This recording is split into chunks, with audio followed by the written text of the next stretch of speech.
Hai, Assalamualaikum warahmatullahi wabarakatuh. Kali ini kita akan membahas tentang Kerajaan Kutai Martapura. Check it out. Kerajaan Kutai Martapura adalah kerajaan Hindu tertua di Indonesia yang didirikan sekitar abad keempat. Kerajaan ini berada di daerah Muara Kaman di tepi Sungai Mahakam, Kalimantan Timur. Keberadaan kerajaan ini diketahui dari ditemukannya 7 buah prasasti Yupa pada zaman kolonial Belanda di wilayah Kesultanan Kutai. Namun karena saat penemuan prasasti ini sangat syarat dengan politik, akhirnya kerajaan ini dinamai dengan mengikuti tempat ditemukannya prasasti, yaitu Kutai. Tetapi di kemudian hari diketahui bahwa kerajaan ini sebenarnya bernama Martapura. Untuk selanjutnya kita sebut saja Kerajaan Kutai Martapura. Prasasti Yupa ini menggunakan huruf Pallawa dan menggunakan bahasa Sanskerta. Prasasti Yupa juga memberi informasi tentang penemuan nama raja, yaitu Raja Kundungga, yang dikenal sebagai pendiri kerajaan Kutai. Nama Kundungga ditafsirkan oleh para ahli sejarah adalah nama asli Indonesia yang saat itu belum mendapatkan pengaruh dari India.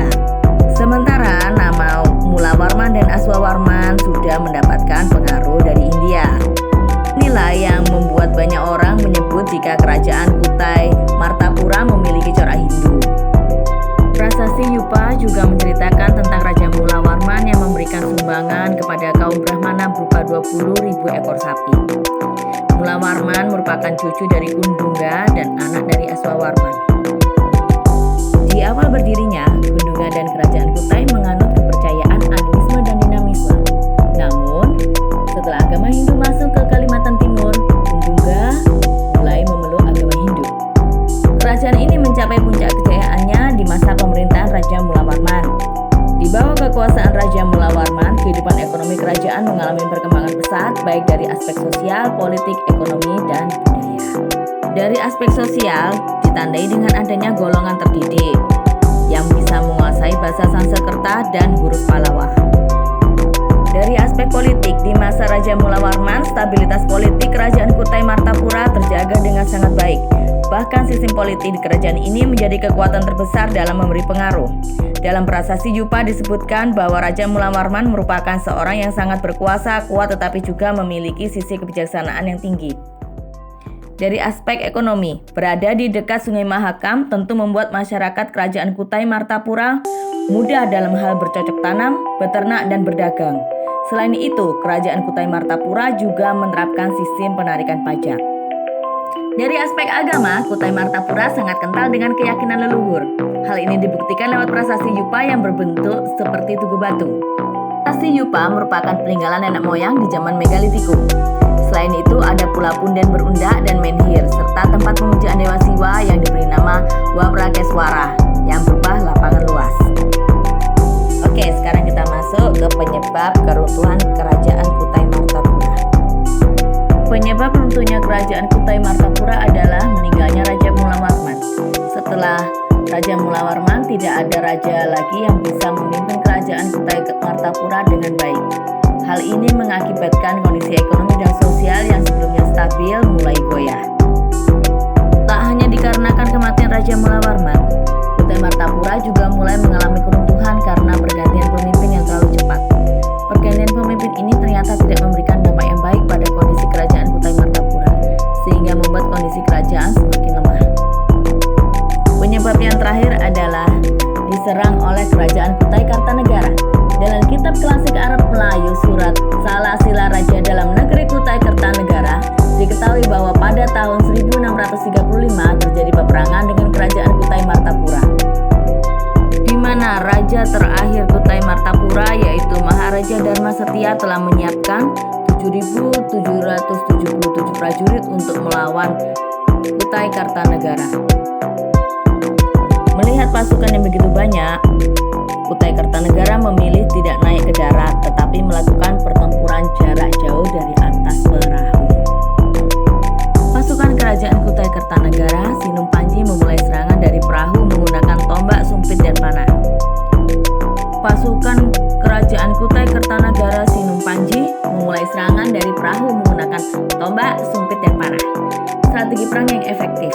Pertahanan kerajaan Kutai Martapura mulai goyah setelah banyak korban jiwa jatuh di pihak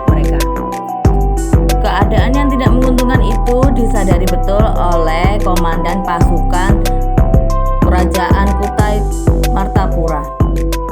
Lalu dia mengusulkan kepada Raja Dermasatya agar mengubah strategi dengan cara berpura-pura menyerah dan menjanjikan setumpuk emas sebagai hadiah. Pihak Kutai Kertanegara tidak percaya bahwa pihak Martapura menyerah kalah, tetapi utusan Martapura menemui mereka. Prajurit Kutai Kertanegara yang ada di atas perahu diizinkan naik ke daratan dan mengambil emas. Mereka pun akhirnya setuju. Sebagian dari mereka berkerumun mengambil emas tersebut.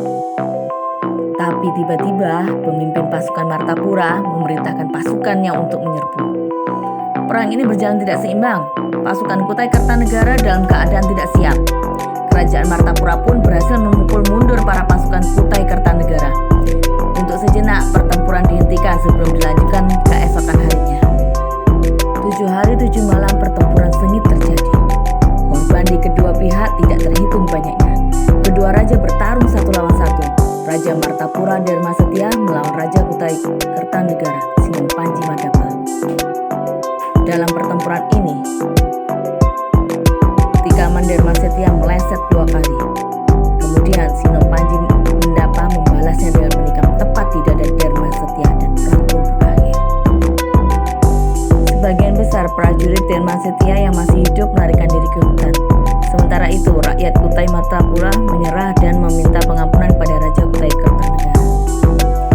Akhirnya, Sinoppanji Madappa kemudian memimpin pengaturan urusan wilayah bekas kerajaan Martapura.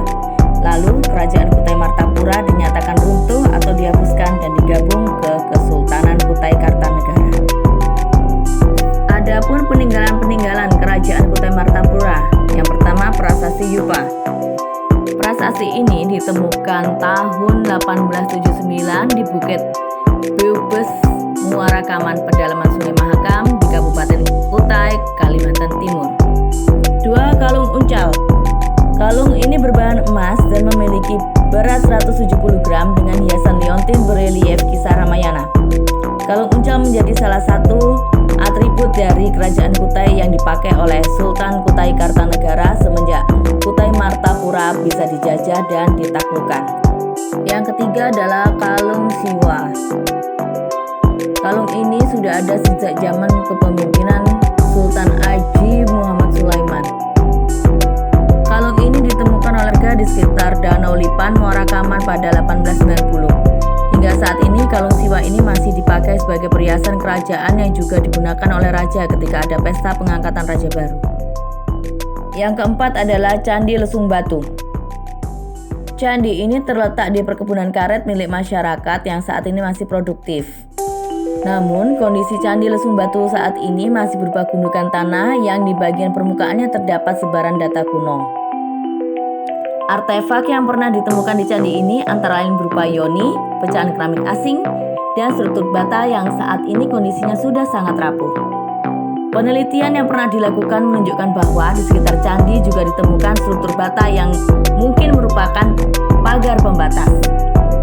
Agar candi ini tetap terpelihara kelestariannya, candi ini diberi seorang juru pelihara.